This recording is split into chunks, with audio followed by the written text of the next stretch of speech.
You're listening to Nocturne. I'm Vanessa Lowe.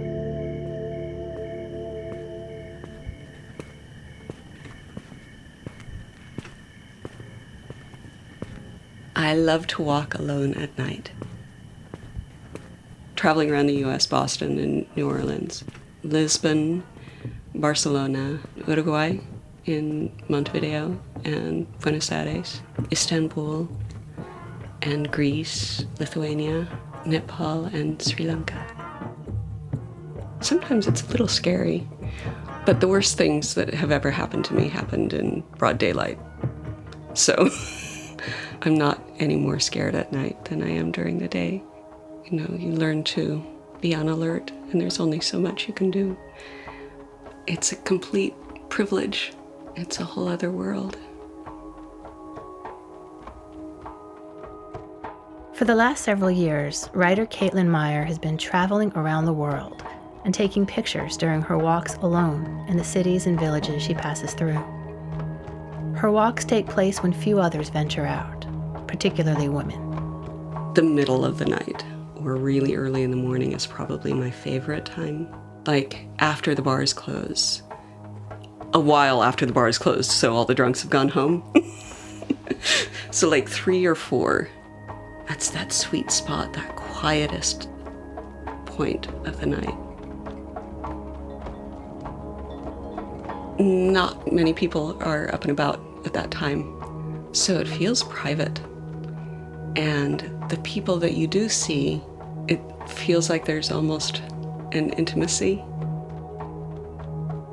Even if, you know, a lot of the people that I would run into were maybe struggling with their own demons, there was a recognition that we're both out at a time when most people aren't. And I kind of relate to the people who are out at night. A lot of the homeless here are mentally ill, and my mom was bipolar, and I see a lot of homeless people, and I think, yeah, that's Mom without us. And these are people I know. This is my family. Possibly me.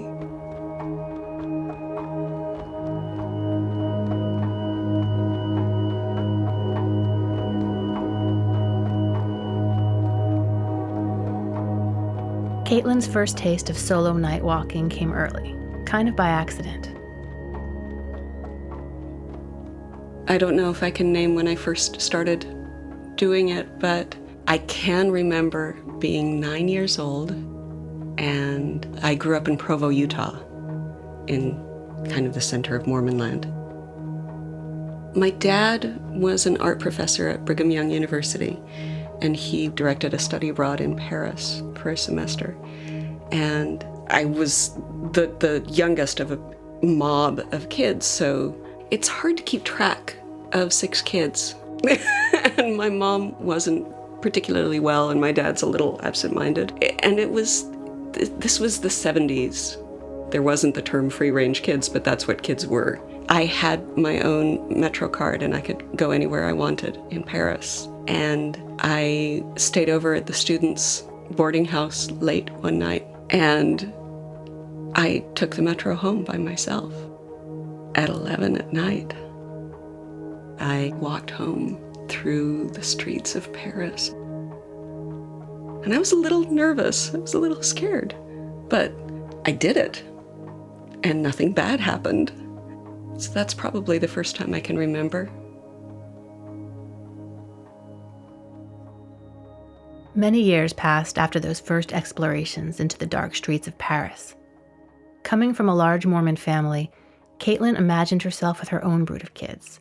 She landed in San Francisco, got married, and made a home. But as happens sometimes, life veered off from the path she envisioned.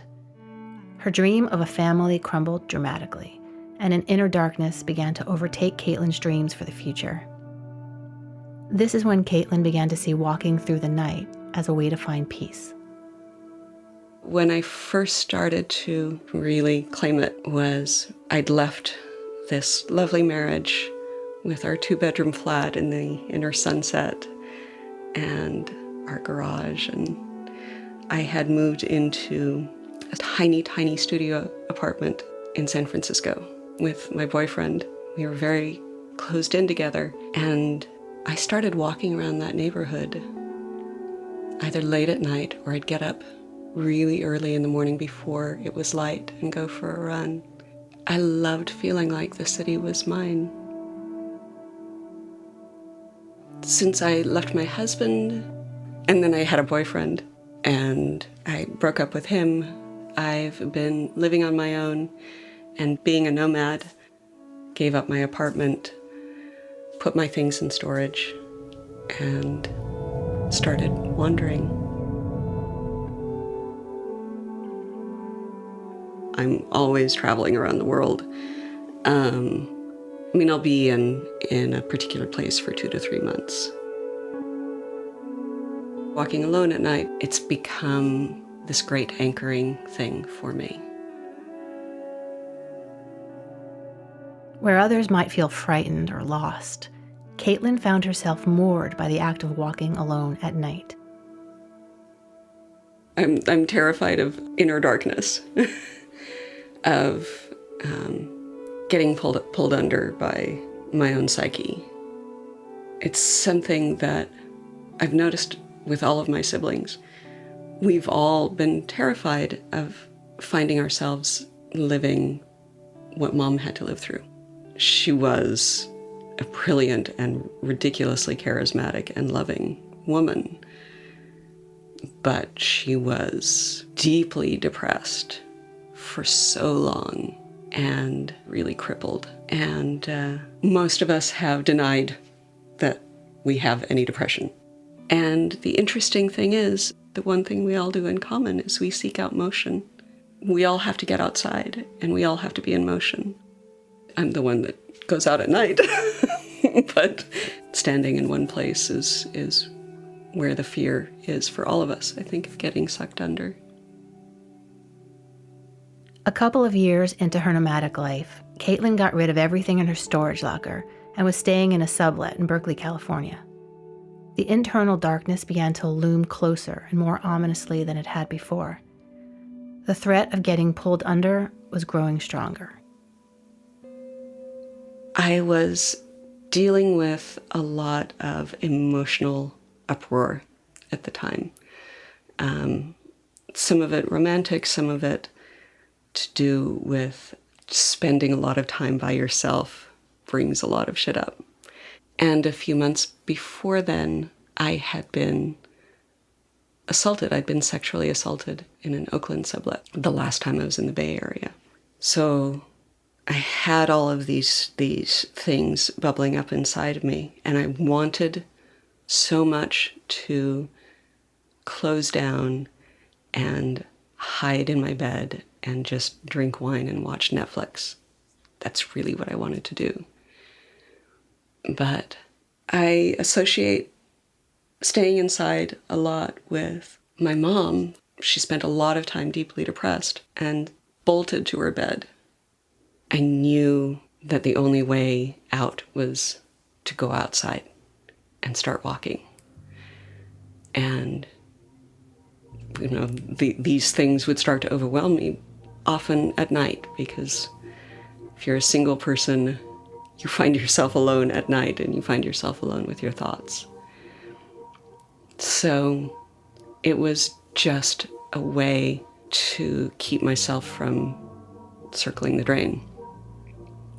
I had to get out and walk. Walking at night became a form of meditation for Caitlin, and she started taking pictures during these walks as a way to deepen her focus. When you don't have all the distraction of all the crowds and cafes and stores and gas stations open and operating and tempting you to do things or to be goal-oriented, you have to become very quiet and you have to notice little things. And that saved me. Focusing on the way a shadow The shadow of a tree looked on a white van. The streetlight, the moon.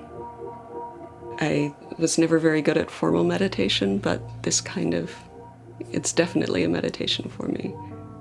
And I started taking pictures as a way to focus on these things.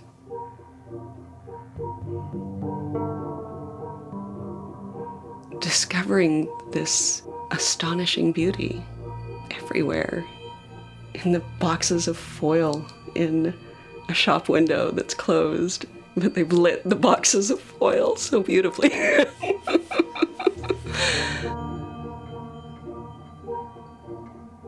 You know, it'll take maybe 20 minutes of walking before I get a shift in the sense of proportion.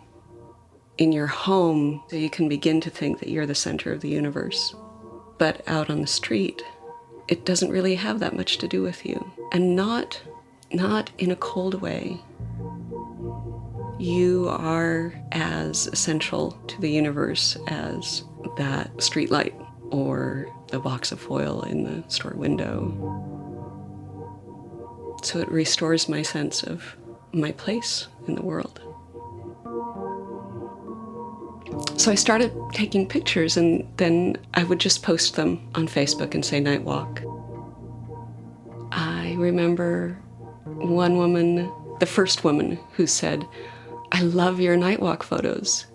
And I thought, yeah, I guess I'm taking some night walk photos. What do you love about them? I'm just taking pictures of through people's windows. And then I started to hear from women that they loved that they loved seeing a woman claiming the night, which I hadn't thought I was doing. I hadn't realized that's what I was doing.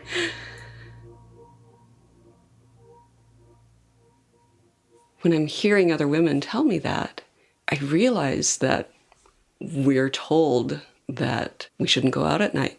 We're all raised to believe that the night doesn't belong to us. That if anything bad happens to you when you go out at night, well, you kind of brought it on yourself. Fuck that. Fuck that. At Brigham Young University, there are these gorgeous little paths through the botanical gardens. Nobody calls them the garden paths. They call them the rape paths. The implication is, if you go there at night, well, bad things will probably happen. I was raped when I was 16 by a friend of a friend in the middle of the day. It wasn't the stranger at night. And sure, I absorbed everything about how I shouldn't have dressed that way. I shouldn't have gone to the party. Shouldn't have trusted. I absolutely absorbed all of that. But the one thing I didn't absorb was that it's dangerous to be out at night. Simply because, well, the worst had happened. Except for being killed, the worst had happened. So it didn't seem all that scarier to me. I mean, I was afraid of monsters. There's that perception that it's supposed to be really dangerous at night. But it doesn't feel that way to me. If I can be part of claiming that space for all of us, yeah, I want to do that, and I want to do that intentionally. Caitlin has claimed the night and the meditation of walking the dark, quiet path, just as she's claimed the act of moving constantly throughout the world. The motion that began as a flight from broken dreams and inner darkness has transformed into the forward momentum of creating a completely new life. Some might call walking alone at night foolish, and some might see it as fearless. For others, it might just be necessary. Ultimately, only the person walking through their own life can truly say. Strangers I meet, or people I become friends with, they'll say something like, "It's really brave for you to do this." And it doesn't feel brave. but great. Yes, it's brave.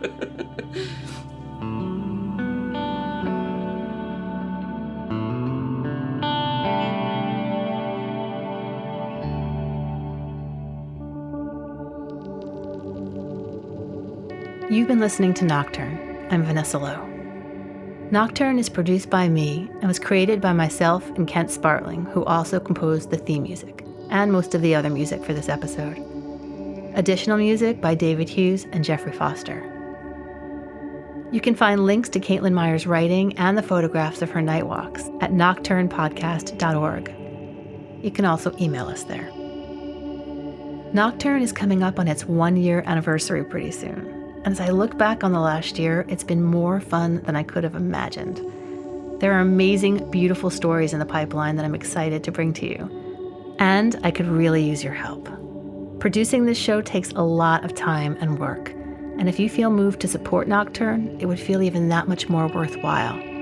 If you go to nocturnepodcast.org, there's a little button at the top labeled Donate, which will take you to a link to Nocturne's Patreon page. Patreon is a website where you can directly support independent podcasters, musicians, filmmakers, and other artists. While Nocturne will continue to be free, you can go to Patreon and basically become a subscriber.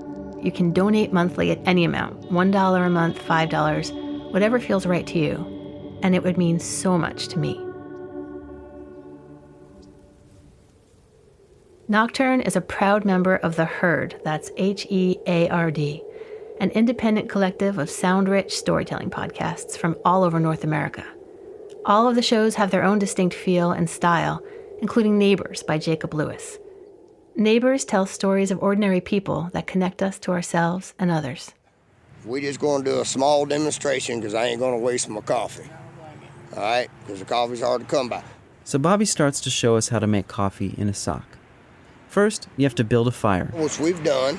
You get a pot. We've got some pots over there. Fill it with water. Boil it. And then the sock. These are thick socks, so these will be good.